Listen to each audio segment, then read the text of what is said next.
என்னது டைம் இல்லையா? போன் பேச டைம் இல்ல, ஃபேமிலி டின்னர் டைம் இல்ல, ஷாப்பிங் டேட்டிங் மீட்டிங் எதுக்கும் டைம் இல்ல. Make time. Take that holiday. GT Holiday. GT Holidays, South India's #1 travel brand. பெரியாரியே பேசிவிட்டீரா, பெரியாரியே நீங்க தொட்டுட்டீங்களா, அடுத்து நீங்க யாருன்னு நாங்க காட்டுறோம் பாருங்க அப்படின்னு ஒவ்வொன்றா வெளியே வந்துட்டு இருக்கு.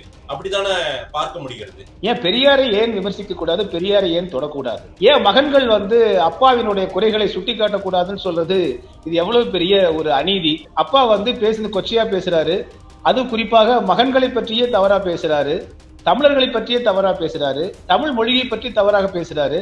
அப்படிங்கும் போது ஏன் மகன்கள் சுட்டி காட்டக்கூடாது? ஈவே ராமசாமி அவர்களை தெள்ள தெளிவா சொல்றாரு, நானே பல இடங்களில் நான் முன் சொன்னதை மாற்றிக் கொண்டிருக்கிறேன், என் முடிவுகளை மாற்றிக் கொண்டிருக்கிறேன், இது என்னுடைய அனுபவத்தின் அடிப்படையில் நான் மாற்றிக்கொள்கிறேன். அப்போ ஈவே ராமசாமி அவர்கள் அனுபவத்தின் அடிப்படையில் மாற்றிக்கொள்ளும் பொழுது சீமான் அவர்கள் அனுபவத்தின் அடிப்படையில் மாற்றிக்கொள்ளக்கூடாது என்பது என்ன தவறு?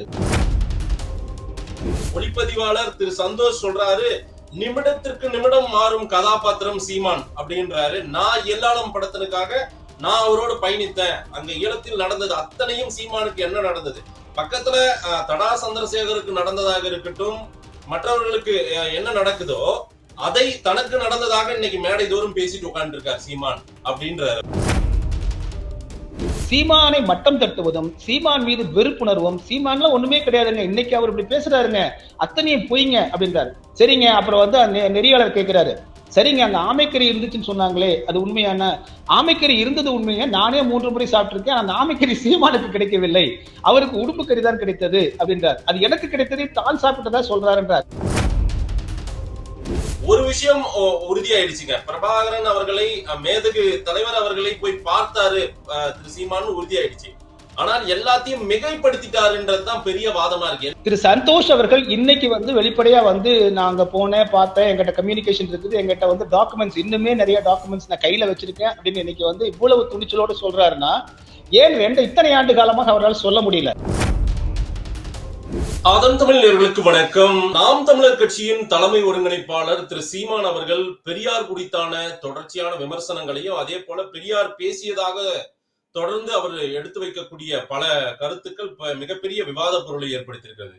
அதனுடைய தொடர்ச்சியாக நீட்சியாக மேதுவே பிரபாகரன் அவர்களை திரு சீமான் சந்திக்கவில்லை, அவர் 8 நிமிடம் சந்தித்தார், 10 நிமிடம் சந்தித்தார், 3 நிமிடம் சந்தித்தார் என்றெல்லாம் பல விவாதங்களும், அதே போல அவர் எடுத்த புகைப்படம் அது எடிட் செய்யப்பட புகைப்படம் என்று சங்ககிரி ராஜ்குமார்னு ஒரு திரைப்பட இயக்குனர் சொல்ல, அதற்கு பிறகு சீமானோடவே நான் எல்லாளன் படத்தின் ஒளிப்பதிவாளராக நான் சென்றேன் என்று திரு சந்தோஷ் என்ற ஒரு ஒளிப்பதிவாளர் பேட்டி கொடுக்க மிகப்பெரிய பரபரப்பை ஏற்படுத்தி இருக்கிறது. இது குறித்தெல்லாம் பல்வேறு கருத்துக்களை பத்திரிகையாளர், மூத்த பத்திரிகையாளர் திரு விஸ்வநாத் நம்முடைய இணைந்திருக்கிறார். அவரிடம் நிறைய விஷயங்களை பேசுவோம். வணக்கம் திரு விஸ்வா சார். வணக்கம் ஆதேஷ். வணக்கம் விஸ்வா சார். நடந்து கொண்டிருக்கிற பல பரபரப்புகள் உங்களுக்கே தெரியும். திரு சீமான் அவர்கள் பெரியார் குறித்து அவர் வைத்த விமர்சனங்கள், அதற்கு பிறகாக திரு சீமான் அவர்களே ஈழ அரசியலை தவறாக பயன்படுத்தி கொண்டிருக்கிறார், அவர் ஈழத்திற்கு பயணிக்கவில்லை, அதே போல அவர் எடுத்த புகைப்படங்கள் எல்லாம் எடிட் செய்யப்பட்ட புகைப்படங்கள், அவர் இருந்தது இத்தனை நிமிடம் தான், அவர் சொல்வதெல்லாம் பொய் அப்படின்னு அடுத்தடுத்து பல விவாதங்கள் எழுந்து வந்துட்டு இருக்கிறது. மிகப்பெரிய ஒரு இளைஞர் கூட்டத்தையே மடைமாற்றி கொண்டிருக்கிறார் திரு சீமான்னு நாம் தமிழர் கட்சியிலிருந்து சில ஆண்டுகளுக்கு முன்பு விலகி இன்றைக்கு திமுகவின் மாணவர் அணி தலைவராக இருக்கக்கூடிய ராஜீவ்காந்தி கூட சற்று முன்னாடி ஒரு பரபரப்பான பேட்டி எல்லாம் கொடுத்து வருகிறார். சீமான் RSS-ஐ விட மிகவும் ஆபத்தானவர் என்றெல்லாம் சொல்லிக் கொண்டிருக்கார். என்ன நடந்துட்டு இருக்கிறது? தொடர்ச்சியாக பெரியாரை தொட்டதனால வந்த விளைவா? இப்ப சீமானுடைய டிராக் ரெக்கார்டை எல்லாம் எடுத்து வெளியே வெகுஜன மக்களுக்கு சொல்லிக்கிட்டே வராங்களே அந்த தரப்புல. இப்போ என்ன அடிப்படையில கேள்வி அப்படின்னா, இவர்களுக்கெல்லாம் என்ன பிரச்சனை சீமான் அவர்களிடம் அப்படிங்கிற அடிப்படை கேள்வி இருக்கு. திரு சீமான் அவர்கள் நாம் தமிழர் கட்சி என்கிற ஒரு கட்சியை தொடங்கி 14 ஆண்டுகளாக நடத்தி வருகிறார். தற்பொழுது அந்த கட்சி 8.8 விழுக்காட்டுக்கு மேல் சென்று அங்கீகரிக்கப்பட்ட அரசியல் கட்சியாக தமிழ்நாட்டில் இருக்கிறது. அதனுடைய கொள்கை தமிழ் தேசியம். அதனுடைய கொள்கை தலைவராக அல்லது வழிகாட்டும் தலைவராக அவர்கள் மேதகு தலைவர் அவர்களை ஏற்றுக்கொண்டு முன்னேறிக்கிட்டு இருக்காங்க. இந்த 14 ஆண்டு காலத்தில் அவர்கள் முன்வைக்கக்கூடியதெல்லாம் தமிழருடைய மிக முக்கியமான பாதுகாப்பு, அவருடைய தமிழருடைய அடையாளங்களை மீட்டெடுத்தாக வேண்டும் என்கிற அடிப்படை, தமிழ் மண், குறிப்பாக ஆறுகளை காக்க வேண்டும், மலைகளை காக்க வேண்டும், அதே போல வாக்குகளுக்கு பணமோ பரிசோ மதுவோ கொடுக்கக்கூடாது. எந்த கட்சியோடும் கூட்டணி கிடையாது. கூட்டணி அப்படின்னாலே இப்ப தெரியும் நமக்கு, இந்த கட்சியோடவா அந்த இத்தனை சீட்டு இத்தனை கோடி பணம் என்பது. அது போல இல்லாம கூட்டணிக்கும் வந்து சேராமல் இருக்கக்கூடிய ஒரு கட்சி. இதுல எதற்கு இந்த கேள்விகள் எல்லாம் இப்பொழுது எழுப்பிக் கொண்டிருக்கிறார்கள் என்பது எனக்கு வியப்பா இருக்கு. இதெல்லாம் இந்த ஒரு தமிழ்நாட்டை மையமாக வைத்து செயல்பட்டு கொண்டிருக்கக்கூடிய ஒரு அரசியல் கட்சியை பற்றி, அந்த அரசியல் கட்சியினுடைய தலைவரை பற்றி இது போன்ற பிரச்சனைகளை எல்லாம் ஏன் அவர்கள் கேள்வியாக எழுப்பிக் கொண்டிருக்கிறார்கள்? அதுவும் 14 ஆண்டு காலம் கழித்து எழுப்பிக் கொண்டிருக்கிறார்கள் என்பது வியப்பாக இருக்கிறது எனக்கு மாதேஷ். இல்ல, திராவிட இயக்கத்தின் பெரிய தலகர்த்தா, அவங்களுடைய ஒட்டுமொத்த ஐகான், தமிழ்நாட்டினுடைய ஐகான் பெரியாரை தொட்டதன் விளைவுதான் இதெல்லாம். இந்த விமர்சனம் எல்லாம் எடுத்து வைப்பதற்கான காரணம், பெரியாரையே பேசிவிட்டீரா, பெரியாரையே நீங்க தொட்டுட்டீங்களா, அடுத்து நீங்க யாருன்னு நாங்க காட்டுறோம் பாருங்க அப்படின்னு ஒவ்வொன்றா வெளியே வந்துட்டு இருக்கு. அப்படித்தானே பார்க்க முடிகிறது. ஏன் பெரியாரை ஏன் விமர்சிக்க கூடாது, பெரியாரை ஏன் தொடக்கூடாது? அவர் தமிழ்நாட்டினுடைய ஐகான், தமிழர்களுடைய தலைவர், தமிழர்களுடைய தந்தை அப்படின்னு தான் சொல்றீங்க. ஏன் மகன்கள் வந்து அப்பாவினுடைய குறைகளை சுட்டி காட்டக்கூடாதுன்னு சொல்றது? இது எவ்வளவு பெரிய ஒரு அநீதி, எவ்வளவு பெரிய அடக்குமுறை. அப்பா தவறா பேசிட்டாரு, அப்பா வந்து பேசுன கொச்சையா பேசுறாரு, அது குறிப்பாக மகன்களை பற்றியே தவறா பேசுறாரு, தமிழர்களை பற்றியே தவறா பேசுறாரு, தமிழ் மொழியை பற்றி தவறாக பேசுறாரு. அப்படிங்கும் போது ஏன் மகன்கள் சுட்டி காட்டக்கூடாது? இது சுட்டி காட்டக்கூடாது, சுட்டி பேசினாலே தவறு குற்றம் அப்படின்னா இது ஒரு நவீன தீண்டாமை தானே. நீங்கள் ஒரு விமர்சனத்தை நீங்க ஈவே ராமசாமி பெரியாரை பற்றி பேசவே கூடாது என்று சொல்வது தீண்டாமை தான். அது சமூக நீதி. அது பெரியார் பேசாதது எல்லாம் பேசினால் இந்த விளைவுகள் எல்லாம் சந்தித்தாக வேண்டும்னு அவங்க தரப்புல சொல்றாங்க. பெரியார் சொன்ன எங்க சொல்லியிருக்காரு, என்ன சொல்லியிருக்காரு, இதுக்கு என்ன ஆதாரம் இருக்கு, என்னத்தையாவது ஒரு மைக் கிடைச்சிட்டா என்னத்தையாவது பேசிட்டு போவீங்களா அப்படின்ற வாதத்தை அவங்க வைக்கிறாங்களே. இவர்கள் யாராவது பெரியாருடைய எழுத்துக்களை வாசித்தார்களா? இப்படி மைக்கு இப்படி வந்து பொத்தாம் பொதுவாக கேள்வி கேட்கக்கூடியவர்கள் யாருமே இந்த மைக்கை வாசிக்கல. எடுத்துக்காட்டா சொல்றேன், இத்தனை கலைபரங்கள் நடக்கின்றன, இத்தனை பிரச்சனைகள் நடக்கின்றன. குறிப்பாக ஈவே ராமசாமி பெரியாருடைய ஒவ்வொரு எழுத்தையும் வாசித்தவர் இந்த உலகத்திலேயே முதன்மையா சொல்ல போனா நிச்சயமாக அது பெரியார் திடலுடைய தலைவர் கி வீரமணி அவர்களாகத்தான் இருக்க முடியும். அவர்கள் இது பற்றி தெள்ள தெளிவாக ஒரு அறிக்கை வெளியிட்டாரா? பைத்தியகாரர்கள் அப்படின்னு ஒரு பட்டத்தை சுமத்திட்டு போயிட்டார். அதை வந்து பெரியார் அவர்களுக்கு பைத்தியகாரெல்லாம் பட்டமளிக்க வேண்டியதில்லை என்றுதான் சொன்னாரே தவிர, இல்லை இப்படியெல்லாம் வந்து அவர் பேசவில்லை, இல்லை இப்படி வந்து இந்த இடத்துல இப்படி பேசினாரு, அதை இவர் தவறாக புரிந்து கொண்டு பேசினார் அப்படின்னு ஒரு விளக்கம் கூட கொடுக்கப்படலையே. அவர் தாங்க இப்போதைக்கு வந்து என்னிடம் எல்லா புத்தகங்களும் என்னிடம் இருக்கின்றன, நான் பெரியாரை பற்றி அத்தனையும் வாசித்தவன், நான் தான் பெரியார் திடலுடைய தற்பொழுது அறக்கட்டளையினுடைய தலைவராக இருக்கிறேன், பதில் சொல்ல வேண்டிய நான் தான். அப்ப நானே அமைதியா இருந்துட்டு இருக்கிறேன், ஊர்ல எல்லாரும் அடிச்சுக்கிட்டு இருக்காங்க, அதை வேடிக்கை பார்த்துட்டு இருக்கிறேன் அப்படின்னா அதனாலதான் இந்த விமர்சனங்களா வருது. இப்போ சீமான் அவர்கள் பேசியது ஒரு ஆதாரம் இல்லாமல் பேசிவிட்டார், தம்பி இனிமே இப்படிலாம் பேசாதீங்க, இதே நீங்க மேடையில இருந்தவங்க பெரியாரை பற்றி எல்லாம் நீங்க வந்து எல்லா மேடையில பேசியிருக்கீங்க என்று அறிவுரையாகவாவது அவர் வந்து கி வீரமணி அவர்கள் முதலிலேயே சொல்லியிருந்தால் முற்றுப்புள்ளி வைத்திருக்கப்படும் இந்த பிரச்சனைக்கு. அல்லது அவர் பேசுனது சரிதாங்க, ஆனால் இந்த பொருளில் வந்து பெரியார் அவர்கள் பேசல. ஏன்னா பெரியார் அவர்கள் நிறைய வந்து அவர் யதார்த்தமா பேசக்கூடியவர், அது வந்து நமக்கு கொச்சையாக தெரியும், அதை அவர் வந்து யதார்த்தமா எடுத்து பேசக்கூடியவர் தான். குறிப்பாக நீங்க வந்து சூத்திரர்கள் என்கிற அந்த அடிப்படையில் வந்து பார்க்க போனா அவர் எல்லாத்தையுமே மகன்கள் அப்படிங்கிறத வந்து வெளிப்படையாவே மேடையில பொது மேடையில பேசுறாரு. நீங்க இப்ப நான் கூட தேன்னு தான் சொல்றேன், அவர் முழுமையாவே சொல்லுவார் அவர். அப்ப நீங்க வந்து இது அந்த காலத்துல வந்து பொது மேடைகளில் அது வந்து பேசப்பட்டது, எழுதப்பட்டது. குறிப்பா நீங்க வந்து பாத்தீங்கன்னா தமிழர்களே அப்படின்னு சொல்லிட்டு எழுதுறாரு, இப்ப உங்களுடைய வேலை உத்தியோகம் உள்ளிட்ட உரிமைகளுக்கு உங்களை பார்ப்பான் மகன்கள் என்று சொல்கிறான், அந்த இழுக்கிலிருந்து உங்களை மீட்டெடுப்பதற்கு இங்கே வந்து பாத்தீங்க அப்படின்னா நாயர் என்கிற மலையாளியும் தியாகராயர் என்கிற தெலுங்கரும் கன்னடனாகிய நானும் தான் போராட வேண்டியிருக்கிறது, தமிழ் தலைவர்களும் எங்கே போனார்கள் அப்படின்னு கேள்வி கேட்கிறார். இதை விடுதலை நாளிதழ்ல அச்சடிக்கிறார். நான் வந்து ஒரு எழுத்துல சொல்றேன், அவர் முழுமையா எழுதுறார். இப்படி எழுத்து ஆவணங்கள் இருக்கின்றன, பேச்சு ஆவணங்கள் இருக்கின்றன, அவருடைய பேசும் வழக்கம் அது. அவர் வந்து வடவேத ஆரியங்கள் புராண இதிகாசங்களை பற்றி பேசும் பொழுது, குறிப்பாக கடவுள்களை பற்றி பேசும் பொழுது இவ்வாறு அவர்கள் வந்து இப்படியெல்லாம் உடல் உறவு தொடர்பான பிரச்சனைலாம் இருக்கு, இந்த சாமிக்கு அந்த பொண்டாட்டி, அந்த பொண்டாட்டிக்கு இந்த புருஷன் என்று அப்படி வந்து அதெல்லாம் பேசிட்டு போற, அது ஒரு விமர்சன பார்வை, அது வந்து நாத்திகத்தினுடைய விமர்சன பார்வை வச்சுட்டு போயிடலாம். ஆனால் எப்பொழுது வந்து அவர் வந்து தமிழர்களை மட்டுமே நீங்கள் வந்து சூத்திரன் மகன் மகன் என்று சொல்வதுதான் இங்க அடிப்படையில் அங்க வந்து பிரச்சனை தொடங்குது. பெரியாருடைய பேச்சு வழக்கு இப்படிதான், பெரியாருடைய எழுத்துக்கள் எல்லாம் அதாவது ஆணைமுத்து போன்றவர்களால் எழுதப்பட்டதெல்லாம் இப்படிப்பட்ட வார்த்தைகள்ல தான் பதிவாயிருக்குன்றது 2010க்கு முன்னாடி வரைக்கும் திரு சீமானுக்கே தெரிஞ்சது தானே? 2010க்கு பிறகும் தெரிஞ்சது தானே? திடீர்னு என்ன திரு சீமான் அவர்களுக்கு ஞானோதயம் பிறந்து விட்டதான்னு கேக்குறாங்க. திடீர்னு என்ன ஒரு மாற்றத்துக்கு? அதுதான் முன்னுக்கு பின் முரணானவர் சீமான் அப்படின்றத ஒவ்வொரு நாளும் காட்டி கொண்டிருக்கிறார் அப்படின்னு சொல்றாங்க. இல்ல, அது அவருடைய, அதான் சொல்றேன், இவர்கள் யாருமே ஈவே ராமசாமி பெரியார்களுடைய நூல்களையும் வாசிக்கவில்லை அப்படின்னு தெரியுது. அதே போல திரு சீமான் அவர்களுடைய உரைகளையும் நீங்க 2007 இருந்து எடுத்துக்கங்க. 2007 கனடாவில் பேசுறாரு. அவர் போயிட்டு கனடாவில இருந்து பேசக்கூடிய உரைகளை எல்லாம் நீங்கள் கவனித்து பார்த்திருந்தால் இந்த 2 பேருடைய எழுத்துக்களையும் பேச்சுக்களையும் கவனிச்சிருந்தாங்கன்னா இப்படி அவங்க புத்தாம்புதமான விமர்சனத்தை வைக்க மாட்டாங்க. நீங்கள் சீமான் அவர்கள் பெரியாரிய மேடையிலும் திராவிட இயக்கங்கள் மேடையிலும் அதே போல விசிக மேடையிலும் பேசினார், அது மாற்று கருத்து இல்லை. ஆனால் அதற்கு பிறகு ஒவ்வொன்றாக அவர் தமிழ் தேசியம் என்பதை முழுமையாக உள்வாங்கி தமிழ் தேசியம் என்கிற அடிப்படையில் அந்த முழு கொள்கையை வைத்துக் கொண்டு அவர் நாம் தமிழ் கட்சியை தொடங்கியதற்கு பிறகு கூட பாத்தீங்கன்னா அதற்கு பிறகுதான் அவருடைய படிப்படியா வளர்ச்சி மாற்றம் வருது. ஈவே ராமசாமி அவர்களை தெளிவா சொல்றாரு, நானே பல இடங்களில் நான் முன் சொன்னதை மாற்றிக் கொண்டிருக்கிறேன், என் முடிவுகளை மாற்றிக் கொண்டிருக்கிறேன், இது என்னுடைய அனுபவத்தின் அடிப்படையில் நான் மாற்றிக்கொள்கிறேன்கிறார். அப்போ ஈவே ராமசாமி அவர்கள் அனுபவத்தின் அடிப்படையில் மாற்றிக்கொள்ளும் பொழுது சீமான் அவர்கள் அனுபவத்தின் அடிப்படையில் மாற்றிக்கொள்ளக்கூடாது என்பது என்ன தவறு? இப்போ நான் சின்ன வயதுல பாத்தீங்கன்னா எல்லாருமே பாத்தீங்கன்னா ஏதாவது ஒரு கொள்கையில அந்த ஊர்ல என்ன கொள்கை இருக்கு, ஒரு கம்யூனிஸ்ட் கொள்கை இருக்கும், அதிமுக இருக்கும், திமுக இருக்கும், காங்கிரஸ் இருக்கும், RSS கூட இருக்கும், அதே போல நீங்க பல்வேறு திராவிட இயக்கங்கள் இருக்கும். இவற்றையெல்லாம் ஒரு மனிதன் பார்த்து தான் மோல்டாய் தான் நம்ம ஒரு வயதுக்கு பிறகு நமக்கான கொள்கையை உருவாக்குவோம். இது ரொம்ப இயல்பான ஒன்று. அப்படி எல்லாவற்றிலுமே தாக்கத்துக்கு உட்பட்டு தான் தமிழ்நாட்டில் ஒவ்வொரு குழந்தையுமே வளர்கிறது.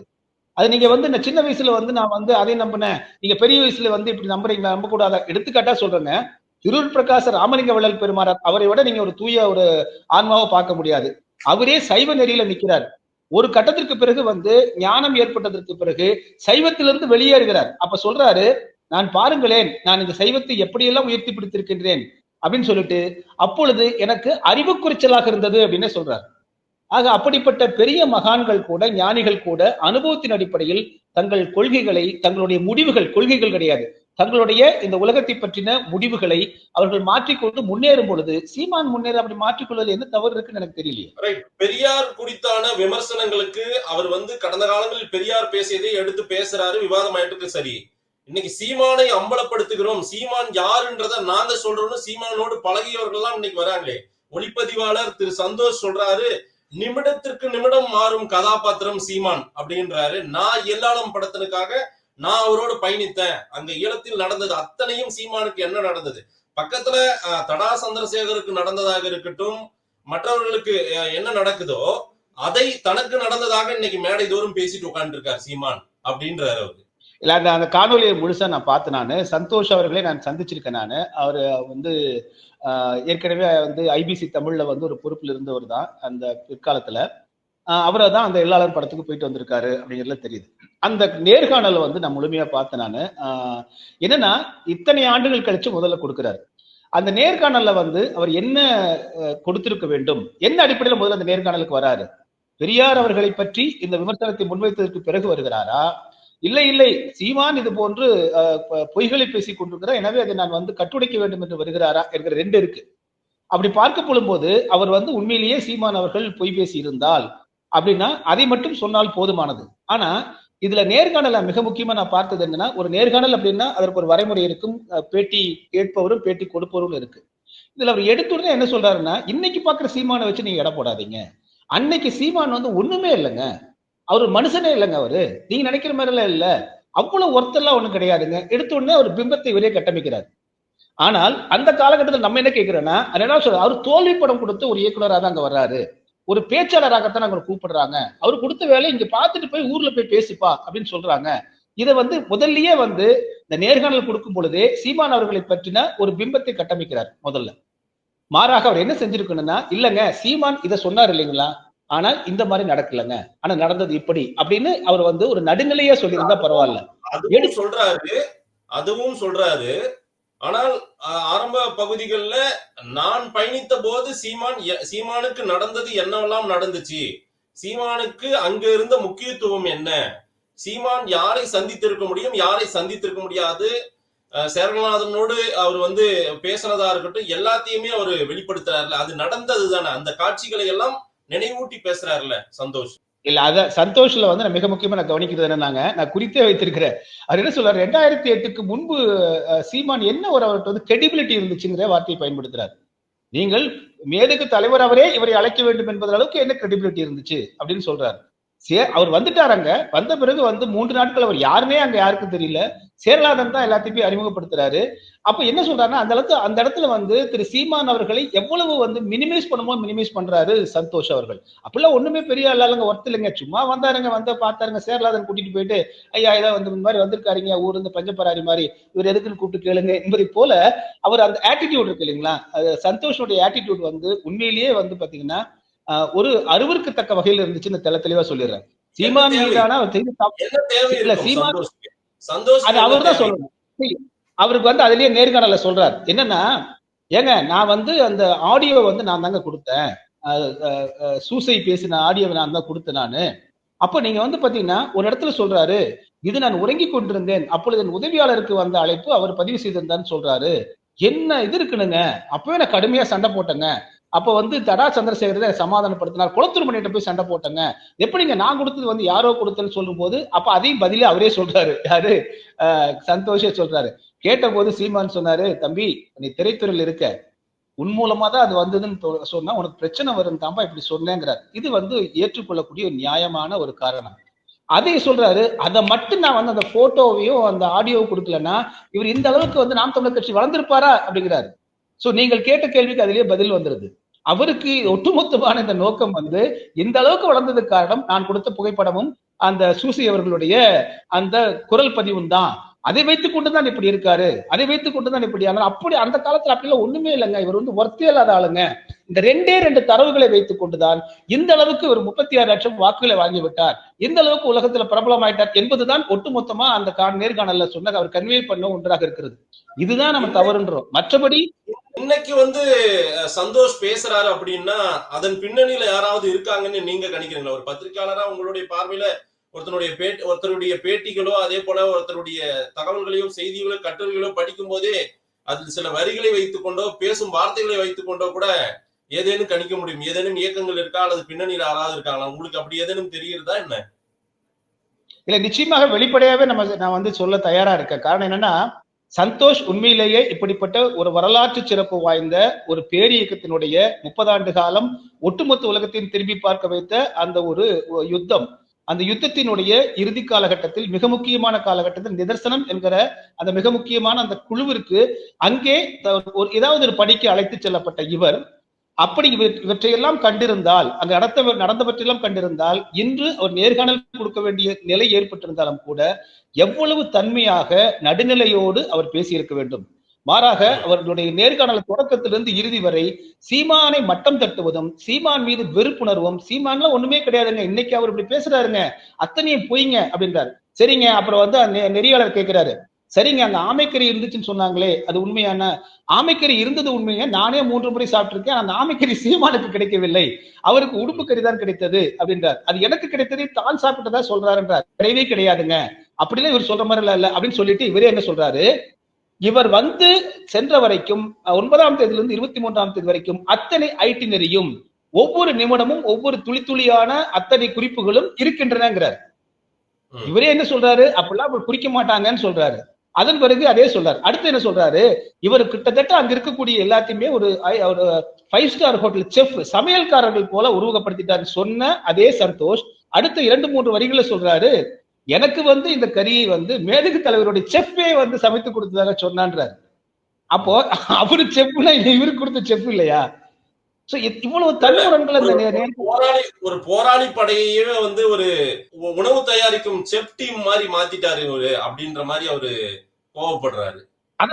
அதத்தாங்க சொல்லிட்டு அடுத்த வார்த்தை என்ன சொல்றாரு, எனக்கு வந்து ஒரு கறியை கொடுத்தாங்க, அந்த கறி வந்து மேதகு தலைவர் அவருடைய செஃப், அவருடைய தனிப்பட்ட சமையல்காரர் செய்தது கொடுக்கிறாரு. அப்ப நீங்க மட்டும் ஏன் செஃப் கொண்டு வர்றீங்க, அதையே நீங்க முன்னிலைப்படுத்துறீங்க? அப்ப நீங்களும் ஒரு செஃப்பா தானே மாத்திருக்கீங்க. அதுல வந்து தெள்ள தெளிவா அவர் என்ன சொல்றாருன்னா, ஒவ்வொரு குணாதிசயங்களை பற்றி சொல்றாரு, மேதகு தலைவருடைய குணாதிசயங்களை பற்றி சொல்லி வர்றார்.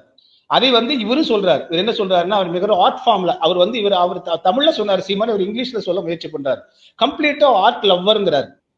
இதைத்தான் வந்து சீமான் அவர்கள் என்ன சொல்றாரு, அவர் மிகுந்த கலைநயம் உடையவர், வெறுமனே துப்பாக்கி எடுத்துக் கொண்டிருக்கக்கூடியவர் அல்ல.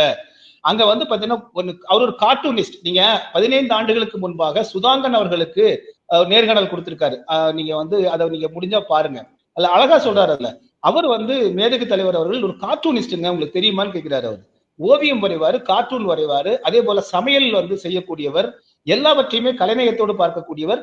எங்கே அவர் வந்து இந்த துப்பாக்கி ஏந்துதல் யுத்தம் என்பது தன் மீது திணிக்கப்பட்டதுன்னு அவர் வந்து உறுதியா சொல்லிட்டு இருக்கக்கூடிய ஒருவர், 24 மணி நேரம் துப்பாக்கி எடுத்து சுட்டுக் கொண்டிருக்கக்கூடியவர் அல்ல அப்படின்னு 15 ஆண்டுகளுக்கு முன்பு சீமான் அவர்கள் கொடுத்த பேட்டியை இன்று வந்து சந்தோஷ் ஆங்கிலத்தில் சொல்றார். சரிங்களா? அதுதான் என்ன, அப்போ அவர் ஒரு கேரக்டர் அப்படி சொல்லிட்டு வர்றார். மேதகு தலைவர் எப்படிப்பட்டவர், அவருடைய குணங்கள் எப்படிப்பட்டவர் சொல்லிட்டு வரும்பொழுது அவர் சமையல் கலைஞர் சொல்றாரு. அடுத்து விருந்தோம்பல் சொல்றாங்க, ஹாஸ்பிட்டாலிட்டி என்று ஆங்கிலத்தில் சொல்லுவாங்க. அங்க விருந்தோம்பல் இருந்தது, யாரு போனாலும் விருந்தோம்பல், அதை இவர் ஒத்துக்கிறார். சந்தோஷ் சொல்றாரு, ஆமாமாங்க எல்லா தெரியுமே. எல்லாருடைய குற்றச்சாட்டுமே ஒரு விஷயம் உறுதியாயிடுச்சுங்க. பிரபாகரன் அவர்களை, மேதகு தலைவர் அவர்களை போய் பார்த்தாரு திரு சீமான், உறுதியாயிடுச்சு.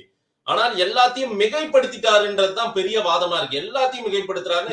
ராஜீவ் காந்தி வரைக்கும் அதான் சொல்றாங்க. இப்ப கடைசியா பேட்டி கொடுத்த ராஜீவ் காந்தி அவரு வாய்க்கு வந்ததெல்லாம் பேசுவார் எப்போதுமே. இது வழக்கம், நானே பார்த்திருக்கேன் அப்படின்னு சொல்றாரு. முதல்ல என்ன சொன்னாங்க, இவர் வந்து ஈழத்துக்கே போகல அப்படின்னாங்க. அதன் பிறகு உறுதியாயிடுச்சு ஈழத்துக்கு போனது. தலைவரையே பார்க்கல, பொய் பேசுறாருனாங்க, உறுதியாயிடுச்சு. புகைப்படம், இந்த புகைப்படம் இல்ல, ஆனா இதற்கு வீடியோ இருக்கு அப்படின்னு நேரடி சாட்சியா உறுதிப்படுத்திட்டாரு.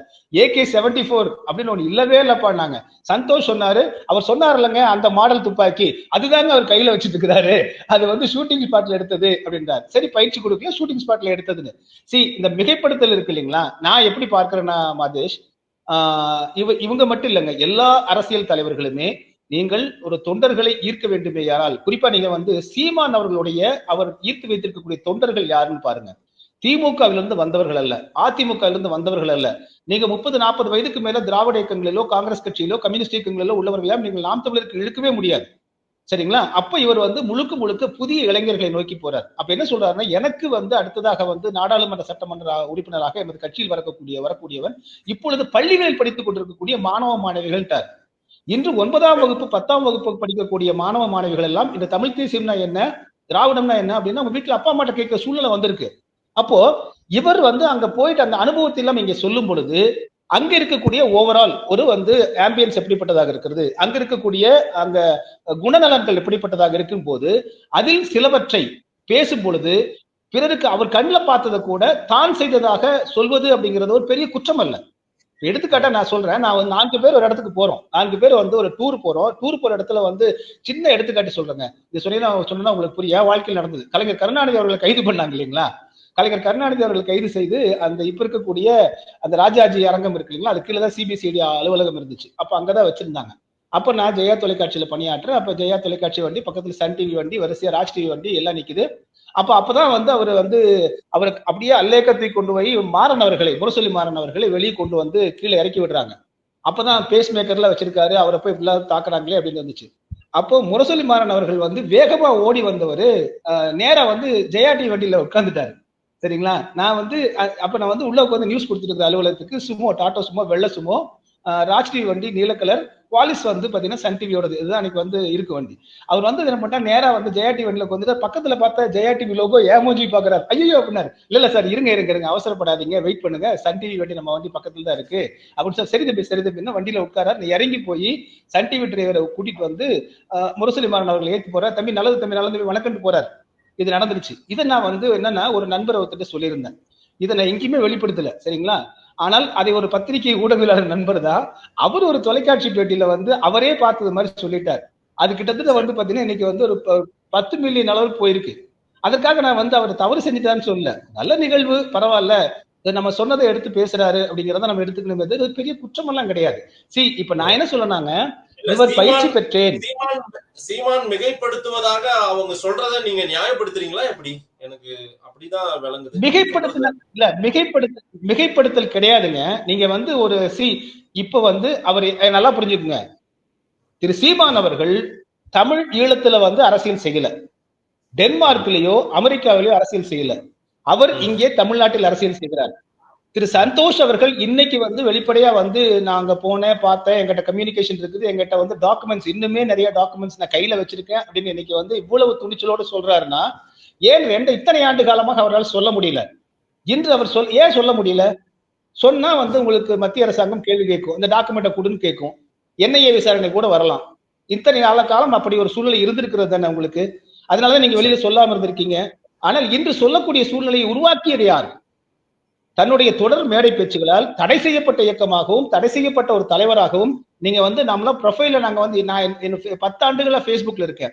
என்னோட Facebook கிட்டத்தட்ட வந்து ஒரு 50க்கும் மேற்பட்ட முறை வந்து என்னோட Facebook பக்கங்கள் முடக்கப்பட்டிருக்கின்றன. காரணம் வந்து மேதகு தலைவரோட படத்தை போடுவோம், எல்லாத்தையும் எழுதி விடுவோம், உடனே ஸ்ட்ரைக் அடிச்சிடுவாங்க. இதுதான் சூழ்நிலையா இருந்துச்சு. ஆனால் இன்று வந்து பாத்தீங்க அப்படின்னா தமிழ்நாட்டில் மூலை முடுக்கெல்லாம் மேதகு தலைவருடைய படம் இருக்கு. அப்ப நீங்க கொடிக்கம்பங்கள் இருக்கின்றன, இங்கே வந்து தமிழ் தேசியம் பேசுகிறார்கள்.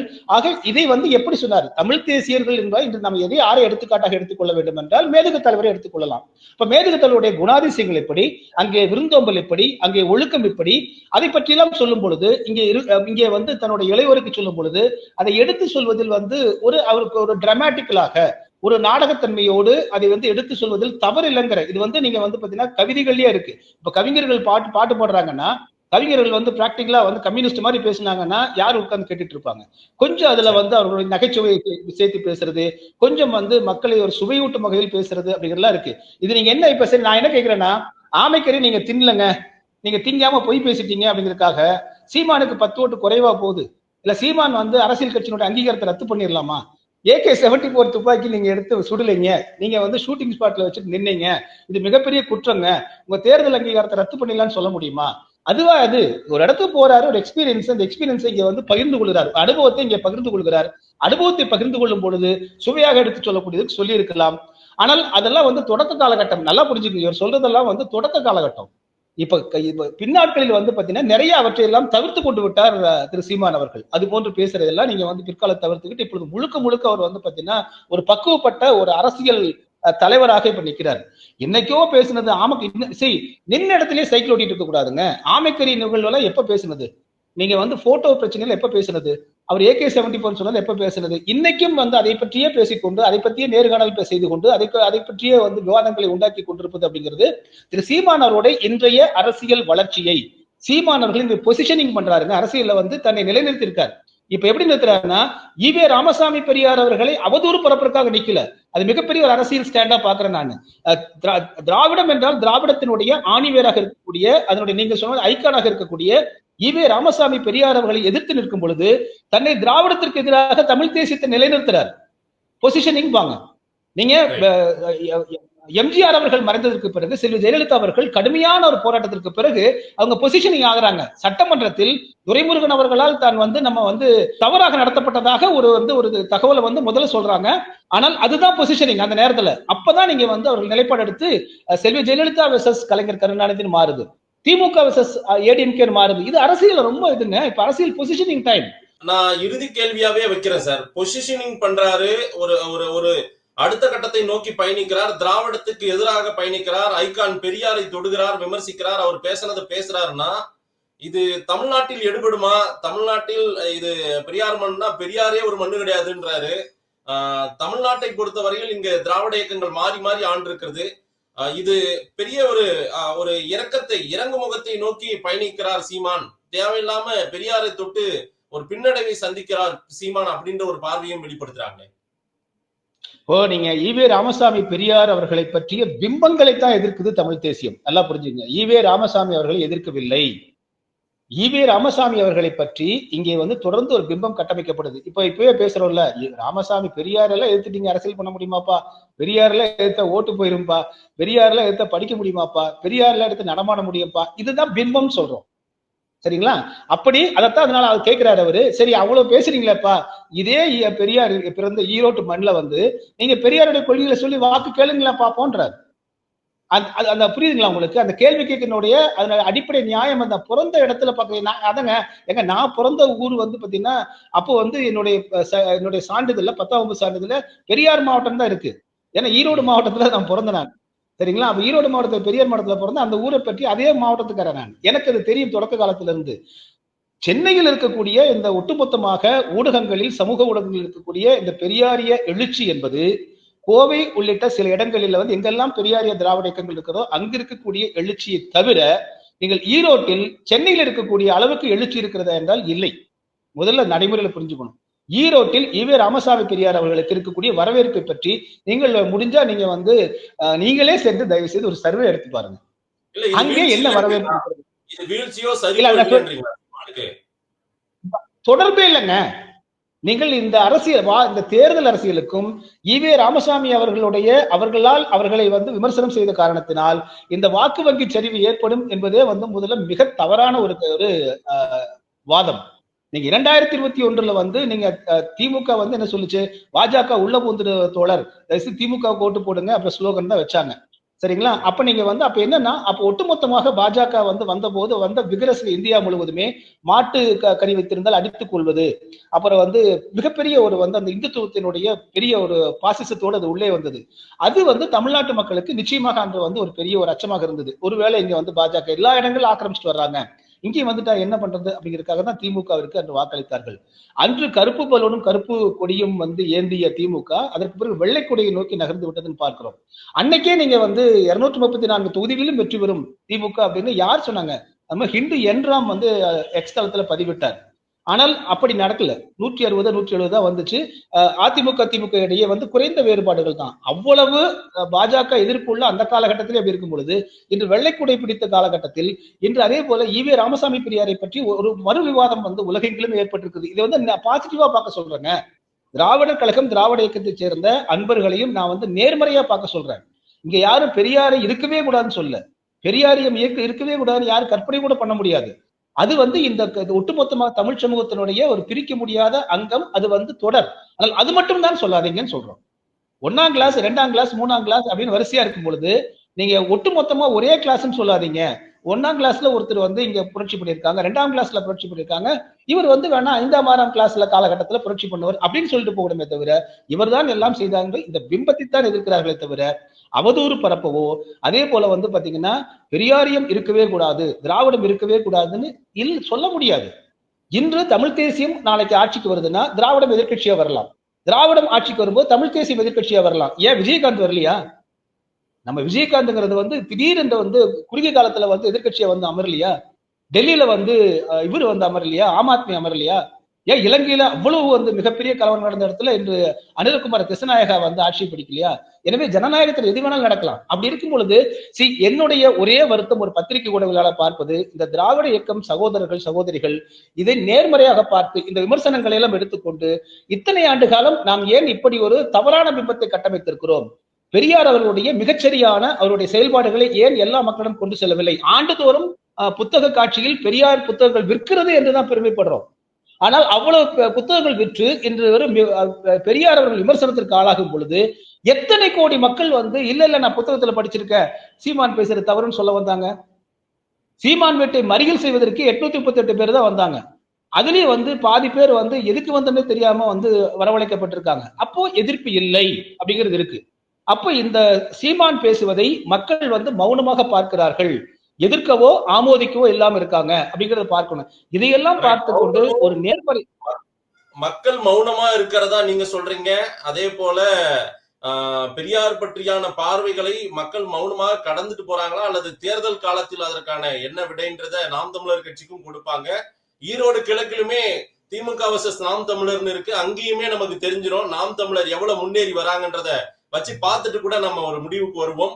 நம்ம விரைவில் நேர்ல ஒரு முறை சந்தித்து பேசுவோம். திரு விஸ்வாஸ் சார், நிறைய விஷயங்கள் சொல்லியிருக்கீங்க, மக்கள் என்ன சொல்றாங்கன்னு பார்க்கலாம். இணைப்பில் வந்து பேசியமைக்கு நன்றி திரு விஸ்வாஸ் சார். வணக்கம் மாதேஷ். நன்றி.